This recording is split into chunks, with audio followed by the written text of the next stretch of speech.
button. Perfect. Thank you, Mason, for joining me today. Mason is an SEO manager at ClickUp, and he's been responsible for implementing programmatic SEO at ClickUp. Apparently, in your own words, kind of inspired by what we did at User Pilot. So I'm super excited to have you here today and learn more about the whole project and yourself, of course. So Mason, would you like to maybe introduce yourself first before we dive in? Yes, sure. Yeah, thanks for having me on the call, Amelia. It's been really great to finally meet you. I've been kind of lurking in LinkedIn, kind of checking out how User Pilot implemented programmatic. So I'm Mason. Currently, I'm senior SEO specialist is like my official title, but I kind of manage a wide variety of a lot of SEO activities at ClickUp. One, being this programmatic strategy, and then another is like I'm managing this other website that ClickUp owns and trying to grow that. And then just a lot of like ad hoc, vendor management and like working on some SEO operations. And so that's what I'm focused on a lot on the day-to-day. And yeah, I basically got really interested in the content scaling ideas just because last year at some point we had a lot of issues. So ClickUp had some issues with like publishing at a certain rate that had been set as a goal by leadership. So I just basically looked for any and all possible ways of increasing our content output while maintaining like a certain standard of content quality that would still be favored by Google and still bring us some business value. So those are like some of the two main like constraints that I had to kind of explore this content scaling idea. And the first thing that I came across was at the beginning, I had been in charge of link building at ClickUp, and so I knew a lot of guest posting partnerships and a lot of content managers, and so I knew that we could open up a guest posting program to basically get them to write for ClickUp in exchange for some value to their brand visibility as well as backlinks. So we were able to scale that program out, and I think now we're like publishing 10 to 15 guest posts per month. Wow. And that was like just one channel of like content that we could just get from these guest posters who wanted to write for ClickUp, and also bring a lot of conversions and traffic and even paid conversions and even ranking #1 for tons of keywords. And that was kind of like my first iteration. And then we had also been tasked to look at programmatic SEO, and for a long time we kind of didn't really explore that much. We had some brainstorming meetings, and we're like, okay, well, a lot of these keywords are really competitive. Like, how is programmatic going to compete with them? And finally, like, we kind of got an angle of like maybe some keywords we could try to like take a look at. And then at the same time, Amelia, your great discovery that you dreamed about, right? I think I read or something that you like just like one night you woke up and you had this idea, like that pretty much led me to be really curious about this approach of programmatic that I would say it's like not really like 100% like or it's not what you would expect programmatic to be, because it's very user friendly. So yeah, very goes a lot with what your company's mission, right? Like User Pilot, right? Like a lot no of code, no code, user friendly. So yeah, and so I basically went down the rabbit hole there, and we launched a lot of campaigns. Gotcha. So I'm curious, like, what kind of pages you decided to, work on with your programmatic campaign. You mentioned keywords and your concerns, which is like a common concern, right? That the keywords will be too repetitive, or that a lot of them are zero search volume, right? Because even when you look at all your competitors and then the combinations, and probably the most popular combinations get traffic, right? And the rest, if you like put them into Ahrefs, you'll see like zero. So how did you choose the, sort Yeah. of keywords for the project, right? So basically, there's sort of like two iterations of programmatic we went through. So Mm. I mentioned earlier that I was put in charge of this website that ClickUp had bought, and we basically, like, I wanted to grow the site, but we didn't really have any content writers to it, and there was like no way I was going to try to get our content writers to write for this website, because ClickUp is where the easiest conversions will happen, and also like where the direct impact of the brand will be.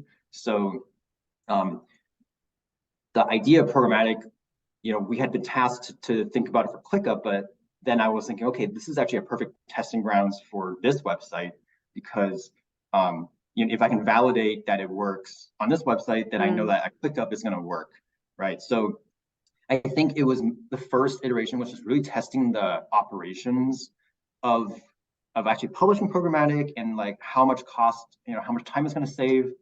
And then secondly, like, does this content actually rank, and does it actually bring referrals to ClickUp? So those were like the two hypotheses that I need to validate in order to really like consider seriously whether this worked or not. And in terms of keywords, luckily we have a lot of data at ClickUp, and we have a huge SEO program, and we're ranking for tons of keywords. So I could literally just look at some of the keywords that ClickUp was ranking for that maybe had a lower search volume, and kind of could pattern match what that would look like, and extrapolate that across. We did start with some alternative keywords, basically. Yeah. And just rolled out, I think I selected like 23 keywords, and we just started compiling databases. I had an operations assistant with me to like help me do some of the nitty gritty, so I didn't like do it all by myself. But I think that was the first iteration of like compiling database, and then this website like doesn't have WordPress or anything like that, and in order to like, we would have needed to use engineering and GitHub or something to actually publish it. So we decided to make it partially programmatic. So compiling the articles by like, by having a database, and then like almost like an interface where you can just select tools, and you can select what the topic is, and then you'll like have an article, and then you'll like put it in a Word doc, and then format it correctly, and then publish it. So whereas writing an article would have taken 4 to 8 hours, in this case, like writing the article just took like a couple clicks, and then formatting and publishing and editing a little bit like that, probably took an hour and a half. So that was the first iteration of this partially programmatic approach, just to see if content that published and had a lot of similar content, even maybe exact overlapping, right? If that actually would rank and bring conversions and traffic. So the databases that you mentioned, how did you fill that in? Because typically in the first iteration, like if you could share like how many pages you were able to produce, because this has been the biggest limitation for us to keep, the content up to the standard that we normally have on our blog. We just fill the databases by hand, and yeah, that takes like sometimes 4 hours to just fill in one row on like one competitor, right? To really analyze them, really provide valuable screenshots. How did you go about it? Yeah, so I think it's definitely a question of like cost benefits too. Like, for you, Amelia, like I'm pretty sure it made sense for you to spend all that time, because you knew you were gonna publish X amount of pages, right? Like 50, 100 pages, right?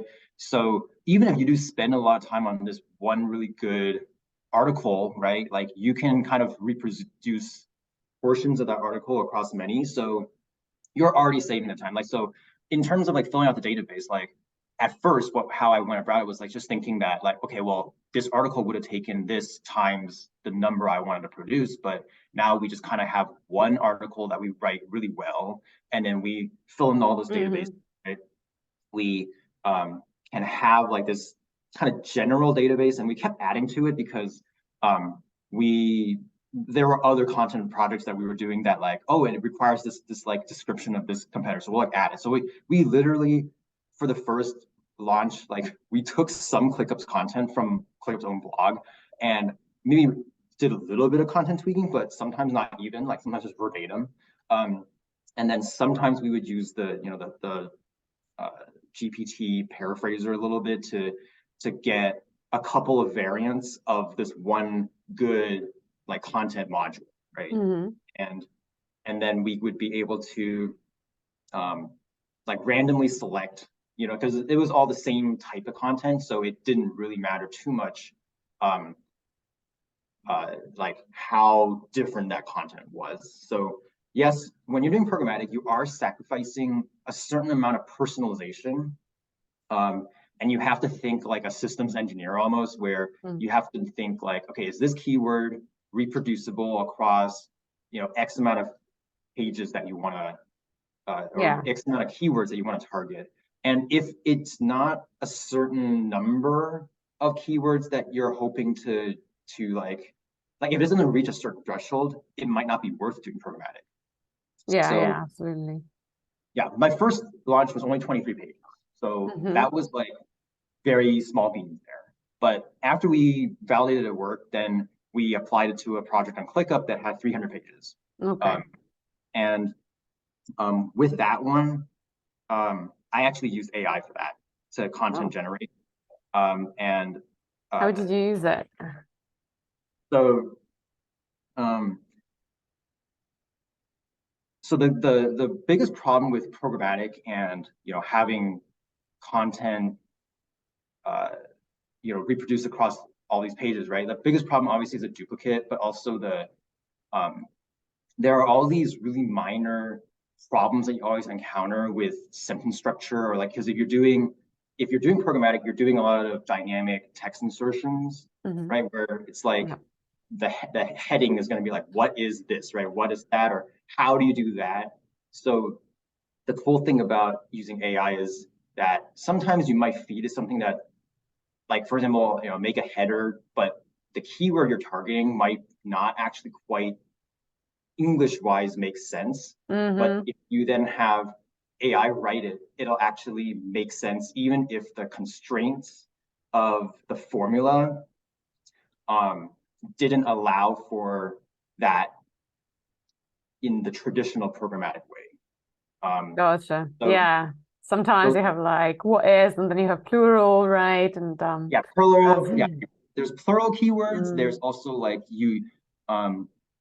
there's also sometimes like we started going after, so on ClickUp, the campaign that we tested our first one was one specific template that ClickUp was offering across many use cases, right?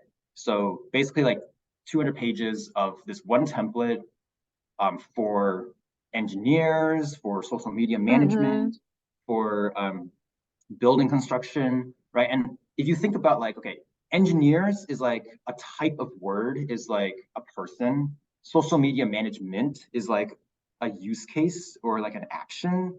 And then like, there's also like, the intent of the keyword might be slightly different, that AI actually is going to be helpful for you not having to basically sift through the keyword and like do a translation of those keywords into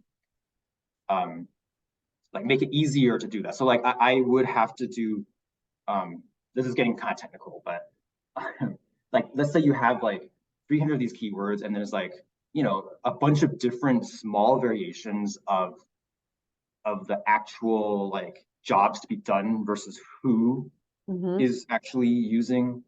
So I would then have to like make columns for like, okay, this keyword is like, who's the person that it's for, and then what's the job to be done, right? I would have to extrapolate all that, and using AI was helpful. I could be like, AI, like, who uses this template for social media management? And then the who would be social media managers, right? So it would automatically help me translate the keyword into usable, programmatically available bits of text. Wow, this is really next level. How did you do that? Because I understand, for instance, it would, yeah, recognize the persona based on the use case, right? Um, so did you use ChatGPT? Did you like implement it into your templates? How did that work? Yeah, so the pain point with AI is it never outputs content that you'd expect it to. Like it Mm, never outputs what you want it to. Right? Like you might say like you might try to make the prompt really specific, and still it wouldn't really input that stuff, right? So um, basically I did use the GPT-4 API, or not GPT-4, GPT 3.5 API, right? And we ran it through this other app that saves basically like prompt formats.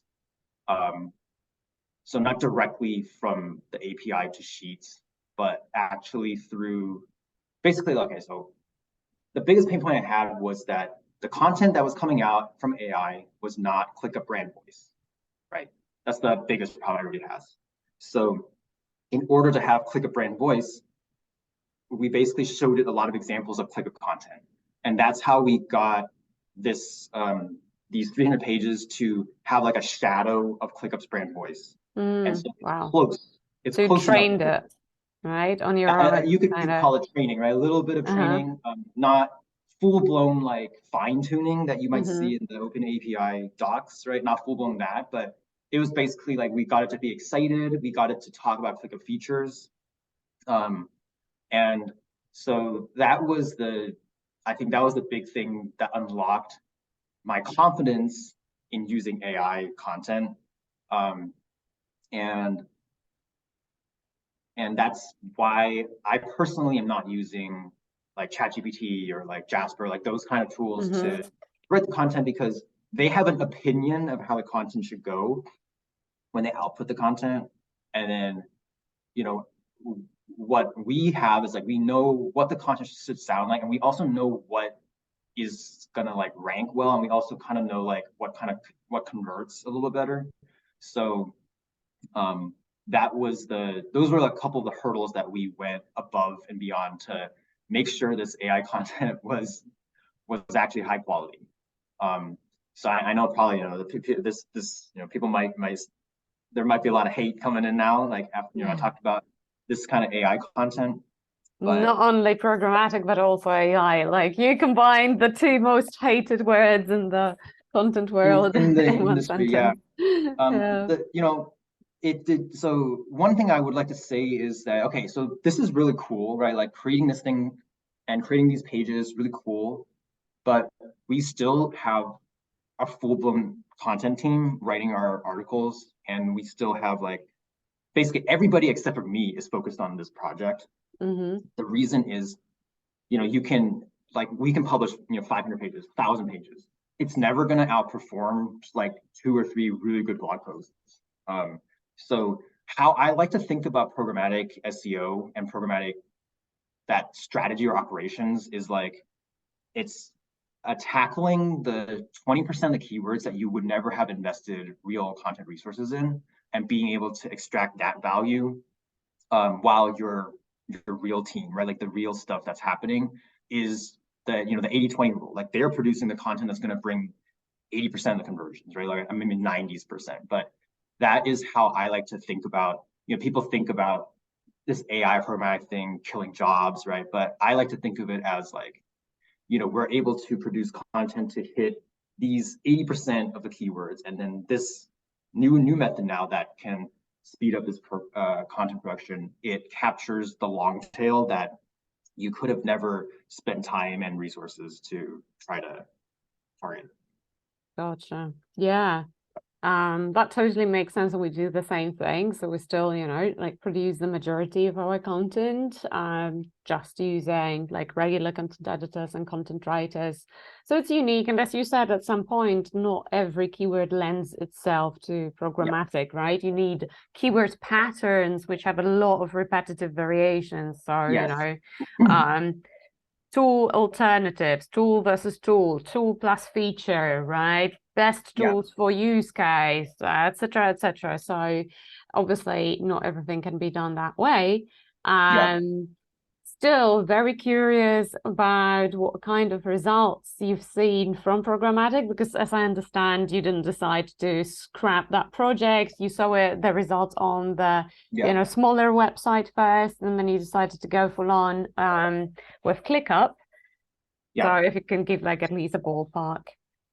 So I kind of earlier I mentioned that we sort of tested on this website, and then we also did on ClickUp. So on this website that we tested on, we did do two types of programmatic, like types of keyword, what do you call it, like keyword patterns. So we did 2 campaigns there, and then at ClickUp we did 3 campaigns so far, and we're like, going to launch something else soon, and even I'm like working on 2 or 3 projects at the same time now on ClickUp. So 3 different patterns, right? Yeah, when I say a campaign, I mean like a type of keyword that lends itself to this one content format. Gotcha, right? yeah. So yeah, but on this website, like I think a total of like 70 pages across 2 campaigns, and there is a click-through rate of around like 13% to ClickUp, and I think 20-something% conversion rate. So maybe from the source to like the ClickUp is like what, 2%, right? If you multiply that or something like that. That's In terms of crazy. conversion rate. Yeah. So that's really great. Interestingly though, we decided to not really pursue programmatic on that site just because of the engineering blocker. We have to still do the formatting, right? The manual formatting. And we noticed that actually if our operations person actually wrote the article, like there was, 6 times more value compared to like saving 4 times the time, right? Something like that. So still handwriting that for that was going to drive better returns. So we've kind of put a pause on programmatic there.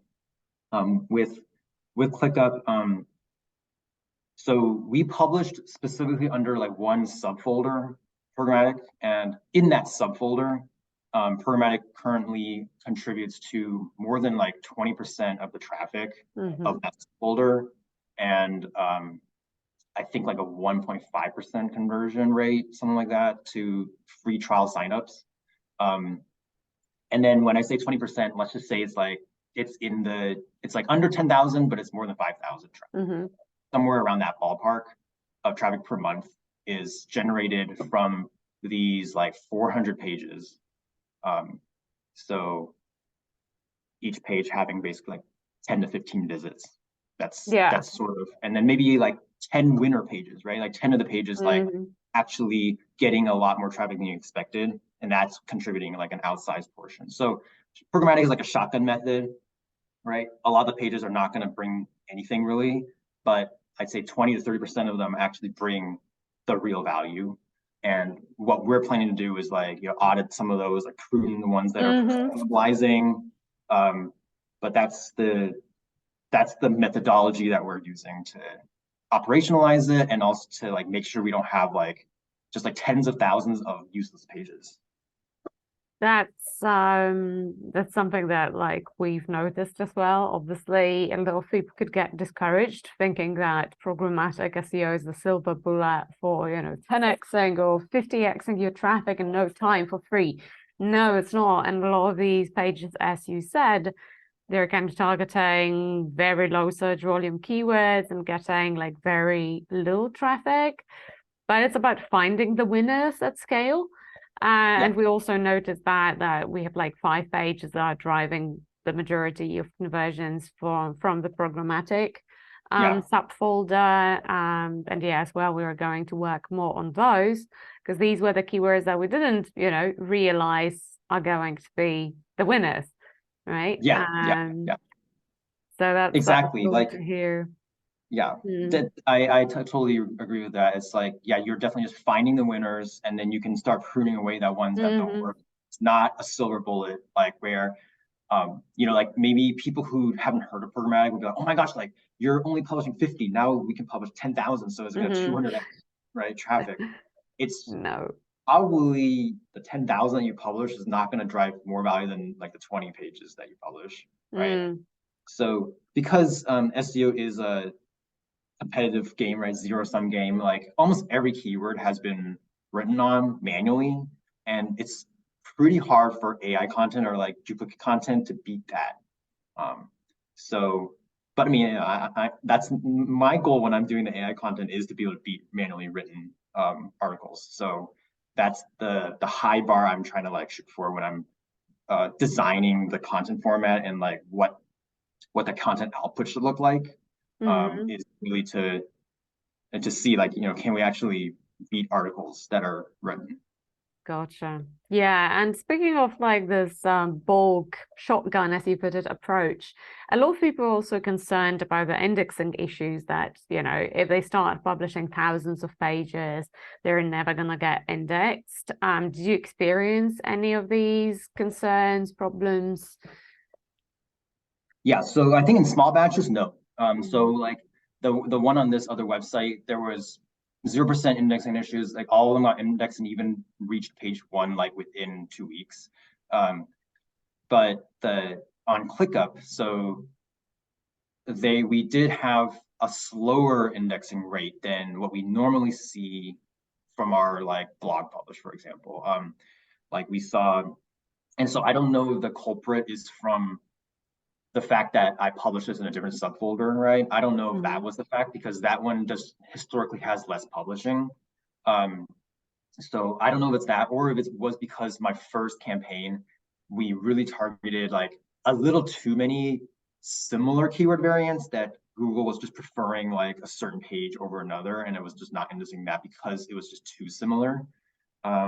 So we did have like for a month, like 30% or 40% of those pages didn't get indexed, but I just added a couple of internal links from our other articles, and within like 2 weeks, it went down to only like 10% not indexed. So I do think that if you're thinking about programmatic SEO, you need to have a solid website first. Like you need to have enough real content that drives traffic, like ranks, and like Google does favor your site. I think it's pretty hard to publish a purely programmatic website and like see results quickly for that. You might be able to see results after, I don't know, a long time of working on it and publishing a lot. But I don't, I don't recommend starting with programmatic as your first SEO campaign. Yeah. Yeah, definitely. It's well, although in some cases I see how it could help you gain some topical authority, right? If you're just sort of starting out, but that's true. It's always this chicken or egg equation. Yeah. Should you target broader and harder keywords, right, when you start out, or should you target the bottom of the funnel ones? I know like people who have done it this way and that way, and it kind of works for both. Yeah. So, yeah. I think that if we kind of like to continue off what you just said, like, should we target the harder keywords, the more bottom of funnel keywords? I mean, I'm definitely in the camp that, you should target the bottom of funnel keywords, but I think if you're just starting out, you need to target the bottom of funnel keywords and like be able to know that you're going to write way better than what's already on the SERPs, and to like really try to make sure that you will rank for that keyword. And in order to do that, like programmatic, well, like you can probably do that if you are an experienced SEO that's done a lot of programmatic and also done a lot of like just like website building, and you can kind of identify what's the minimum threshold of content you need. But if you have not really done it before, then definitely the manual writing method to like guarantee that you're going to be better is the thing that's going to show you, like basically give you the intuition of what kind of content works in your web space. So yeah, maybe that would elaborate on like, like going for a harder one or a long tail one, and like, makes sense, like a bit of both and seeing what bites, right? Yeah. Cool. And sort of branching out from this indexing question, we haven't really seen indexing issues on smaller batches. We produced around 200 pages that way so far. I think it's like honestly too low to talk about the issues, right? If we're talking about thousands, then it's a different story, but a few hundred pages, it can make a big difference, but it's not like for Google, it's not like a huge number of pages. Yeah. And on the flip side, a lot of people are also concerned. It sort of seems like our conversation is turning into like debunking programmatic SEO myths and concerns, I know. But a lot of people are concerned that the repetitive nature of the templates is going to like kill their traffic and duplicate content penalty, which we know is not a penalty really. But what was your approach to that? Did you try to somehow diversify? Was it the AI that you used as well to diversify the template text? How did you navigate that? Yeah, so definitely the AI. So in my mind, the duplicate content is the lowest value content, and just from like my own like uh, I'm like, ick factor of like, oh, like this duplicate, like, so that's why the AI content was brought in, because in my opinion, like, so no content is the worst, right? Duplicate Yeah. content is the lowest, right, minimum product, and then AI content is better than duplicate content, and then of course manually written, like sourced and edited, all that is the best type of content. So doing the AI was kind of in my mind the way to up level the content. But yeah, in terms of duplicate content, I think we all need to remember that the cold user who's never heard, like just kind of coming through non-brand traffic, they're not gonna go into your website for that, like after reading that article, and then go to like every single other article that like has the same duplicates. Like they don't even know it's duplicate, right? It's as long as the content that's being duplicated is actually serving that intent, and actually like the user signals are good enough and there's enough differentiators between the duplicate content, I don't think it's a problem. Um, and like we as content managers and as the people that are looking at the content, yeah, we feel annoyed. Maybe we're like reading the same thing over and over again. Like I'm like, oh my gosh, this is so boring. Like I'm gonna fall asleep, right? That is the type of content that's gonna come out, right? It is repeat content. Maybe the format's the same, so it might feel to you like that. But if you just look at the individual page that you're bringing out, if it's a good page, who cares if it's duplicated, right? Yeah. So that's what I have to say for those people. It's just really thinking about the end user, the non-brand traffic that comes in. Like they're not scrolling around every single page and then, oh my gosh, they're a duplicate, I'm not going to sign up for the tool. Like they're not really doing that. So Yeah, obviously, like pages, I mean, review sites like G2 or Capterra, obviously they wouldn't be able to exist if yeah, duplicate content across pages with different search intent was an issue. And like, why would it be, right? I mean, if you compare certain tools and the pricing is the same, obviously the tool's pricing is the same on all the pages. It doesn't yeah, change whether you're comparing it to competitor A or competitor B. So yeah, I kind of try to explain programmatic SEO as that, that, like the facts about tools, about like use cases, whatever, yeah, don't really change. So it doesn't yeah. matter if something repeats across pages. Yeah. Exactly. Yeah. So I agree with that for sure. Awesome. That was super interesting to hear from you and how you guys have used it. I think like I would still need to process the AI part a bit because that's like something completely next level that I haven't heard anyone do. Could you maybe elaborate still a little bit more on that? Yeah. Yeah. Let me think about this. So okay, so the reason it works really well for us on an AI front is like, so we're basically taking some templates, right, and like doing a lot of variant pages for them. Is that so the templates themselves, they have their own attributes Mm-hmm. and have data. So I basically export like all the metadata behind the engineering of this template, right? In terms of like it has a task list, right? It has like this is the statuses that this template contains. Basically everything that's marketable about this template, I will then like the prompt will include like only talk about ClickUp docs, ClickUp Gantt chart, to ClickUp whiteboards, basically so it doesn't hallucinate our features. That was actually the problem I came Okay. across in the first iteration, is that Yeah. AI literally said that ClickUp had this like fake view that we don't have. Um, Mm-hmm. so I basically just learned from that first campaign that like, okay, yeah, AI can hallucinate in that way. So only talk about these features. And so basically passing that data, that's the marketing data. It's not like internal usage data. It's not like that data. It's kind of like, this template includes like 10 different types of tasks, 10 different statuses, and has this doc that talks about this, right? And then if you like do that, then AI will have a more tailored content that comes out depending on what you're writing about. So like, for example, like, give me 10 elements of this template.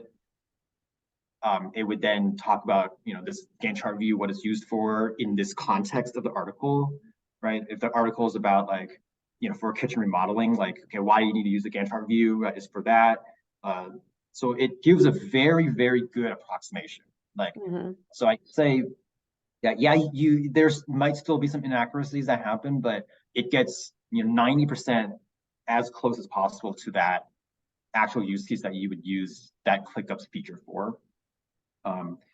And then in terms of like formatting and like making it the same, yeah, as I kind of mentioned, like I'm feeding it examples of exactly what the content should look like. So I'm controlling what the AI's output will be. And therefore it does sound duplicate. If you're reading all the articles, it sounds like the format's kind of, the structure's all the same, like it does maybe feel repetitive, but all the content itself inside of it is unique. So that is did I elaborate? Any other questions? No, that's interesting, definitely interesting how you managed to implement it despite, the issues. That's why we sort of opted out of filling in the databases with ChatGPT, because it would suddenly make up features or make up, or you ask it to compare something like two tools, and it starts comparing them against a third tool, even though you didn't ask it to do so.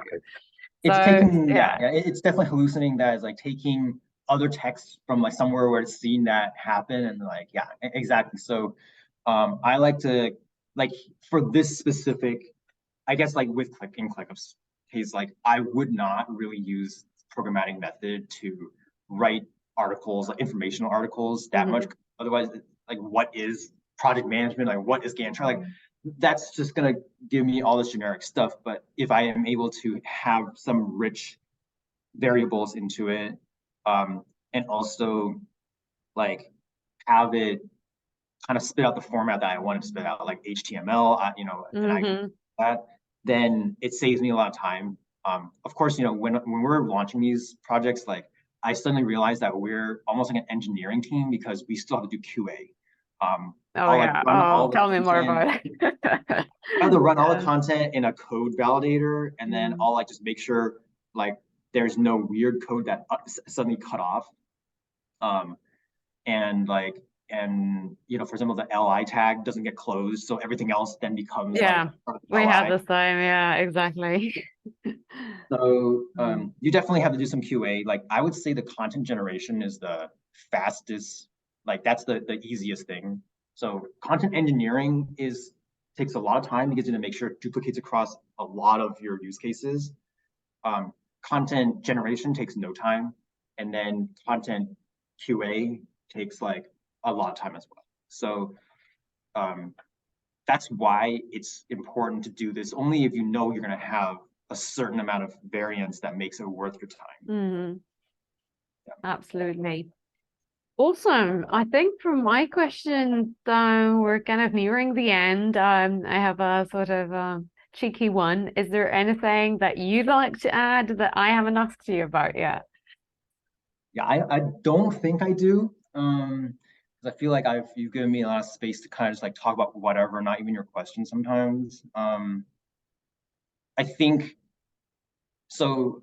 We are very excited about this programmatic method, but I think we all, like, for people that are watching this, maybe not at a place of content publishing like UserPilot or ClickUp, it's important to take in mind that context, that it's not a silver bullet, and that it might be worth your time writing articles rather than creating this framework if you don't have enough opportunities to go after. And so it's all about like the cost benefit part of it, but I do think everybody should test it out and see if you're able to do something, because I think this is definitely like a game changer in terms of like you're operationally thinking in a different way, and actually SEO and content, because you're now thinking about like systems and keywords at a very high level of like, and like basically a high level of like categorizing or like organizing. So I would recommend everybody to like do it, to actually build a skill. And I do have to give a shout out to, our leaders, my manager, for like kind of believing in this idea too. Like I didn't have to push too hard to do this. I mean, like we were urged by our leaders to actually like, explore programmatic. So like they were convinced before I was convinced. So definitely like you need to have an aligned team to want to test this out too. So those are like some, I guess, like passing remarks for context for other people to not to just be like, oh, we want to prove programmatic and like, don't have the other benchmarks to weigh it against. Yeah. I mean, if I were to add something on top of that, is probably that it's a lot easier to work on programmatic in person than remotely. So we ultimately like got together, and then we were just sitting together and like sometimes troubleshooting by looking at the same screen, right? And it was a lot easier to do than doing the same thing remotely. I couldn't even probably put my finger on why, but so if anyone wants to implement, even if you're working remotely, like get together for a week and try to play with it first. And I do have to also, obviously give the shout out to Amelia for kind of enabling the thought process of programmatic. Because like, we all know about the tactic and the strategy. And like, I have been thinking about it a long time before you came up with your kind of like method, but you kind of like opened the curtain to maybe what was possible. And then like, I was like it was like right time for me. And then I took it to like another level, but like definitely all of the foundations are still based on like all of the templates that you were showing on your LinkedIn posts. And yeah, really, really helpful there. So thank you. It wasn't like I actually invented it. It was in 2022, we went to Brighton SEO, and some people were talking about programmatic, but like proper programmatic with programming. And I just knew we don't have the engineering resources to do it that way. So, when I had some time in the summer, I sat down and started looking for basically programmatic SEO online. And at that point now, there is a lot more content on programmatic SEO. At that point, there was very, very little content. And there was one guy, I don't remember his name. Is this Sammy SEO? Sammy SEO, yeah. Who wrote about like this example about dog food and like food for different animals. Like, can dogs eat peanuts? Can hamsters eat peanuts? Can parrots eat peanuts? Etc. etc. And sort of, I took it from there and basically modified it for SaaS. Because it immediately clicked like, oh, I mean, his is way more technical. Like he actually has a like really like he has tons of columns for like if this then this, and like all this different dynamic. Like honestly, like I mean, I'm sure, I don't know about yours, but like ours is way more basic. I stripped it down because it was like, it is already quite challenging to produce these templates, and especially to fill in the databases. So, and besides, I didn't feel we really need that much sophistication at that point. Maybe in my next, on my next holiday, I will play with the more like sophisticated conditional ones. But yeah. Awesome chatting with you, Mason. Hopefully this will encourage more people to give programmatic SEO a shot, and sort of give some food for thought to the naysayers. Thank you so much. Thank you. Bye.